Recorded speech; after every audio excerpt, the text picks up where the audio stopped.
Dear students, आप पूर्व के टॉपिक्स में ये समझ चुके हो कि परमाणु की संरचना कैसी है, परमाणु में कितनी कैसी कक्षाएं होती हैं, कहाँ नाभिक होता है। और इसके बाद हम कक्षाओं में कक्षक, उपकोष इनको भी समझ चुके थे। आज परमाणु की कक्षाओं में इलेक्ट्रॉन का वितरण करेंगे कि इलेक्ट्रॉन का वितरण किस प्रकार से होता है। तो वितरण से पहले आपको थोड़ा सा पीछे जाना पड़ेगा, जहाँ था उपकोष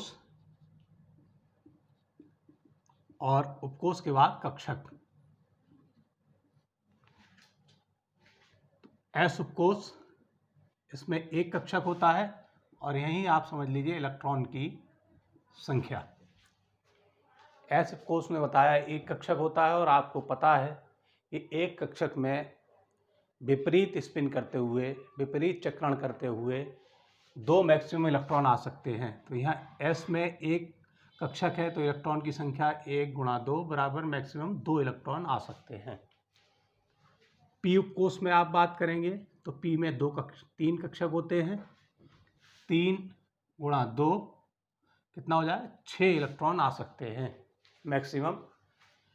डी उपकोष में बात करेंगे तो 5 कक्षक होते हैं। एक कक्षक में 2 इलेक्ट्रॉन तो 5 में आ जाएंगे 10 इलेक्ट्रॉन। इसके बाद एफ की बात करेंगे तो एफ में 7 उपकक्षक होते हैं। एफ उपकोष में 7 × 2 14 इलेक्ट्रॉन आ सकते हैं। तो आप अब यहाँ से देख लीजिए कि एस उपकोष में अधिकतम 2 इलेक्ट्रॉन आ सकते हैं, पी उपकोष में अधिकतम 6 इलेक्ट्रॉन आ सकते हैं, डी उपकोष में अधिकतम 10 इलेक्ट्रॉन आ सकते हैं और एफ उपकोष में अधिकतम 14 इलेक्ट्रॉन आ सकते हैं। लेकिन अगर ये इलेक्ट्रॉन हैं तो इनका वितरण किस प्रकार होगा, इसको समझाने के लिए एक नियम आया, अफबाउ नियम। अफबाउ जर्मन लैंग्वेज का वर्ड है।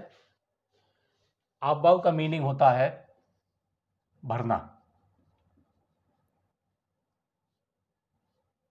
तो ये नियम हमको ये बताता है कि परमाणु की कक्षाओं में इलेक्ट्रॉन किस प्रकार भरे जाएंगे या इलेक्ट्रॉन्स का वितरण किस प्रकार होगा। इसके लिए इन्होंने बताया कि परमाणु की कक्षाओं में इलेक्ट्रॉन्स ऊर्जा के बढ़ते हुए क्रम में प्रवेश करते हैं। ऊर्जा के बढ़ते हुए क्रम में प्रवेश करते हैं तो उनका ऊर्जा लेवल जो है वो बढ़ता जाएगा। ऊर्जा के बढ़ते क्रम में प्रवेश करेंगे इलेक्ट्रॉन परमाणु की कक्षाओं में। इसके लिए अफबाउ नियम को बनाने का एक डायग्रामेटिक रिप्रेजेंटेशन है, उसको आप मेरे साथ साथ बनाते जाइए, आपको समझ में आएगा। आपने देखा था कि पहली कक्षा में केवल एक उपकोष होता है एस, तो आपने लिख दिया 1s। जब आप इसे अपनी कॉपी पर बनाएंगे तो एक एक लाइन छोड़ते हुए चलेंगे। आपकी जो इस तरह की लाइन होती है तो पहली में 1s लिखेंगे, दूसरी छोड़ देंगे, फिर तीसरी में लिखेंगे। 1s के बाद क्या है, दूसरी कक्षा है जिसमें 2 उपकोष होते हैं 2s और 2p। तीसरी कक्षा में 3 उपकोष आपने लिखे थे 3s, 3p और 3d। चौथी कक्षा में 4 उपकोष 4s, 4p, 4d, 4f। पांचवी कक्षा में भी 5s, 5p, 5d, 5f। हमारे पास अभी तक जितने भी तत्वों की खोज हुई है उसमें एफ ब्लॉक में 2 ही सीरीज हैं, 4f सीरीज और 5f सीरीज। इस सीरीज को हम लेंथेनाइट सीरीज के नाम से जानते हैं, इस सीरीज को हम एक्टिनाइट सीरीज के नाम से जानते हैं। तो इसके बाद हम जहाँ लेंगे 6s, 6p और 6d पर ही छोड़ देते हैं, क्योंकि हमारे पास f में केवल 2 ही उपलब्ध हैं। f ब्लॉक में 4f एंड 5f, 6f और 7f, 8f इस तरह से नहीं आएगा। अब आपने ले लिया 7s और 7p। इसको आप पहले बना लीजिए। पहली लाइन में 1s, एक लाइन छोड़कर तीसरी में 2s, 2p, फोर्थ लाइन छोड़कर फिफ्थ में 3s, 3p, 3d, फिर एक लाइन छोड़ेंगे 4s, चौथी कक्षा 4s, 4p, 4d, 4f, 5s 5p 5d 5f, फिर एक लाइन छोड़ेंगे 6s 6p 6d 7s 7p। इसके बाद आप इस तरह से तीर के निशान बनाते जाएंगे, जिस तीर का सिरा इधर होगा और पूंछ इधर होगी, हेड ये होगा और टेल ये होगी।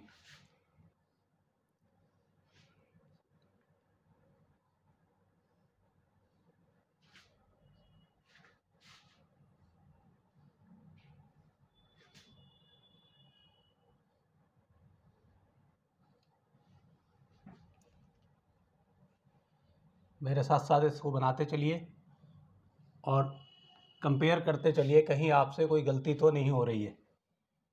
अगर इस तरह की कोई संभावना हो तो उसको सही करते जाइए अभी, जिससे बाद में समस्या नहीं होगी।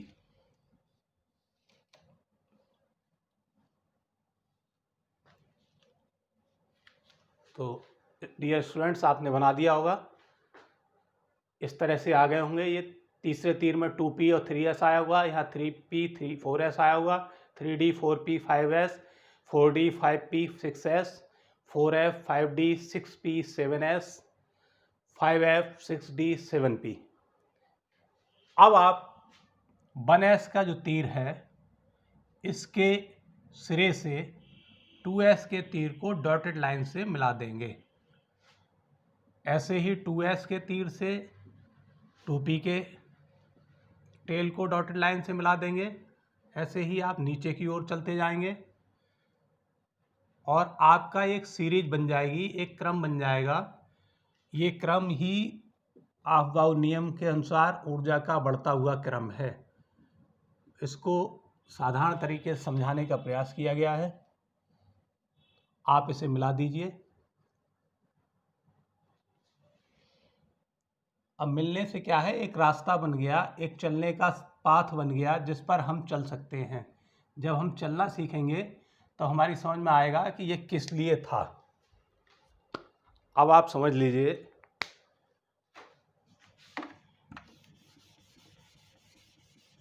जैसे पहले कहीं किसी चीज़ का वितरण होता था तो एक लाइन लगा दी जाती थी या बैठाल दिए जाते थे। ख़ास तौर से हम बात करें भोजन के बारे में, तो क्योंकि यहाँ से थोड़ा आपको समझ में आएगा।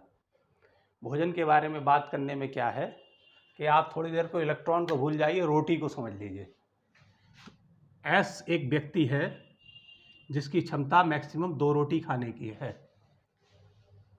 पी वो व्यक्ति है जिसकी क्षमता मैक्सिमम 6 रोटी खाने की है। डी वह व्यक्ति है जिसकी क्षमता 10 रोटी खाने की है। और एफ अधिकतम 14 रोटी खा सकता है।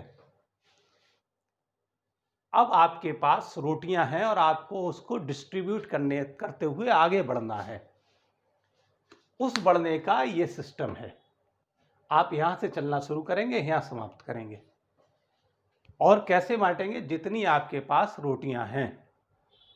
अब रोटियों से आप समझते चलिए कि अब रोटियों से रिलेशन लेके आप इलेक्ट्रॉन पर आ जाइए कि एस में अधिकतम 2 ही हो सकते हैं, पी अधिकतम 6 संभाल सकता है, डी मैक्सिमम 10 संभाल सकता है और एफ अधिकतम 14 संभाल सकता है। अब सपोज कीजिए कि उसने कहा किसी परमाणु में 1 इलेक्ट्रॉन है। परमाणु में इलेक्ट्रॉन कितना है? 1। इसका वितरण कीजिए।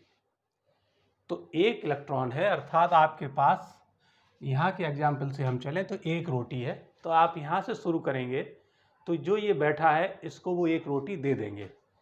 तो आप यहाँ क्या लिख देंगे? 1s1।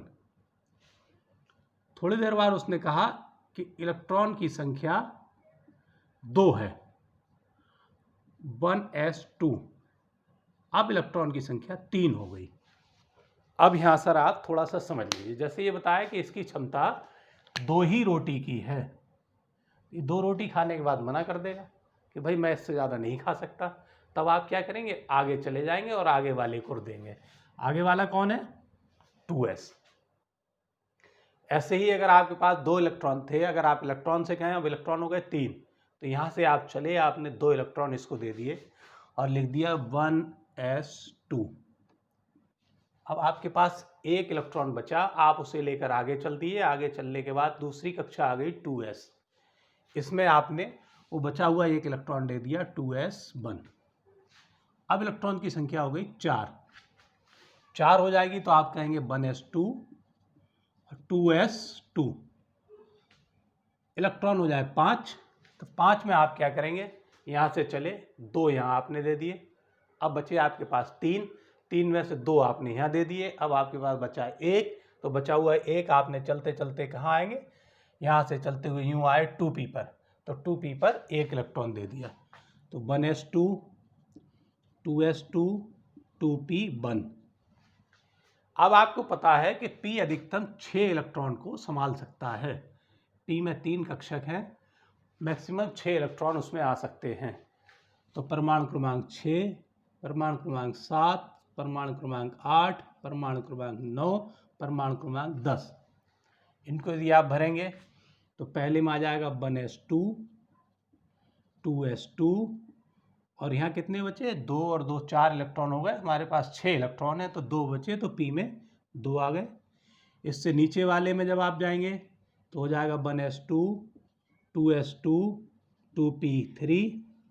इससे नीचे 1s2 2s2 2p4 1s2 2s2 2p5 1s2 2s2 2p6। अब यहाँ एक नई चीज़ फिर उत्पन्न होने लगेगी। यहाँ तक आपको समझ में आ गया कि हम यहाँ से चले और जिसकी जितनी क्षमता है, हमारे पास 10 इलेक्ट्रॉन थे तो 2 हमने यहाँ दे दिए, 2 यहाँ दे दिए, 2 और 2 4 और 6 ये संभाल सकता है, तो यहाँ हो गए 10। अब इलेक्ट्रॉन हो गए हमारे पास मान लीजिए 11। तो 11 में हम क्या करेंगे, 2 इसे देंगे, 2 इसे देंगे, 6 इसे दे देंगे, तो इसकी तो क्षमता पूरी हो गई।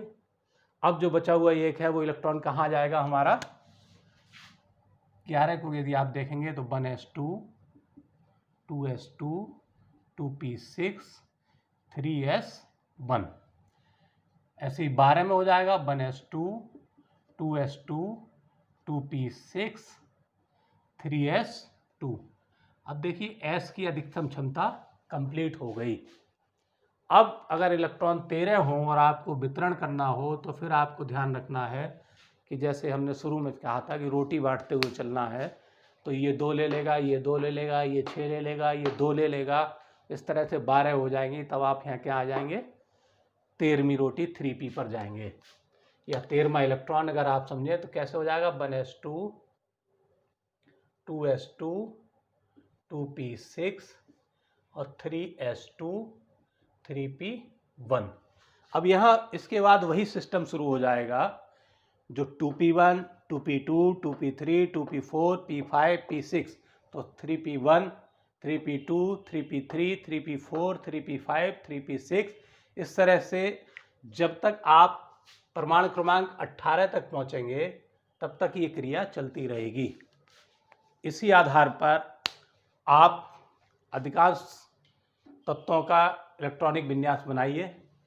कुछ इलेक्ट्रॉनिक विन्यास ऐसे हैं जो अपवाद होते हैं, जो नियम का पालन नहीं करते हैं, उनको आपको आगे से समझा दिया जाएगा। परमाणु क्रोमियम 24, कॉपर 29, 46 47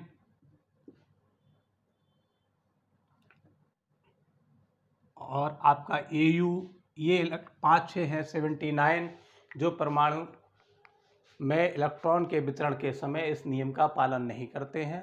वो आपको अगले वीडियो में बता दिया जाएगा कि उसका कारण क्या है। इतना आप कीजिए। यहाँ से इस तरह ऊर्जा का बढ़ता हुआ क्रम है। इस क्रम को इस तरह से रखना आसान है और इसको यदि दूसरे सिस्टम से समझा जाएगा तो उसको लिखने का तरीका जो है वो मैं आपको बता रहा हूँ, आप उसको भी देख लीजिए, लेकिन वो थोड़ा कठिन है इसलिए छोड़ दिया। सबसे कम ऊर्जा लेवल है 1s का, उससे बड़ा ऊर्जा लेवल है 2s का, उससे बड़ा ऊर्जा लेवल है 2p का, 2p से बड़ा ऊर्जा लेवल है 3s का, 3s से बड़ा ऊर्जा लेवल है 3p का, 3p से 4s का, 4s से 3d का, 3D से बड़ा ऊर्जा लेवल है 4p का, 4p से बड़ा ऊर्जा लेवल है 5s का, 5s से बड़ा ऊर्जा लेवल है आपका 4d का, 4d से बड़ा लेवल है आपका 5p का, 5p से बड़ा लेवल है 6s का, बढ़ता हुआ ऊर्जा का क्रम है, उससे अधिक है 4f का, 4f से अधिक है 5d का, और 5d से अधिक है 6p का, 6p से अधिक है 7s का, 7s से अधिक है 5f का, 5f से अधिक है 6d का, और 6d से अधिक है 7p का। इस क्रम को इस प्रकार से याद रखना बहुत मुश्किल है। इसमें आपको अत्यधिक ऊर्जा और बहुत ध्यान देना पड़ेगा, इसलिए इस क्रम को इस प्रकार से समझा दिया जाता है। 1s 2s 2p, 3s 3p 3d, 4s 4p 4d 4f, 5s 5p 5d 5f, इस तरह से लेंगे और यूं करके हम चलते चले जाएंगे तो ये ऊर्जा का बढ़ता हुआ क्रम ही हमारे पास आ रहा है। इसमें आपको दो क्वेरी रह जाएंगी। एक ये है कि क्रोमियम या इस तरह के इलेक्ट्रॉनिक विन्यास वाले तत्व इस नियम का पालन क्यों नहीं करते हैं और उनका विन्यास क्या होता है। दूसरा, आपने जैसे यहाँ देखा होगा तो आपको ये लग रहा है कि इलेक्ट्रॉन 3p के बाद 3d में जाना चाहिए था, लेकिन वो 4s में गया। एक चीज़ आपको यहाँ लगी होगी। दूसरी आपको लगी होगी 4p के बाद 4d में जाना चाहिए था, लेकिन वो कहाँ चला गया, यहाँ चला गया। तो इस तरह की, या 6s के बाद वो 4f कक्षा में दोबारा जा रहा है। तो इनको क्लियर करने के लिए आप नेक्स्ट टॉपिक में हम क्लियर करेंगे। तब तक आप इस काम को पूरा कीजिए। Thank you.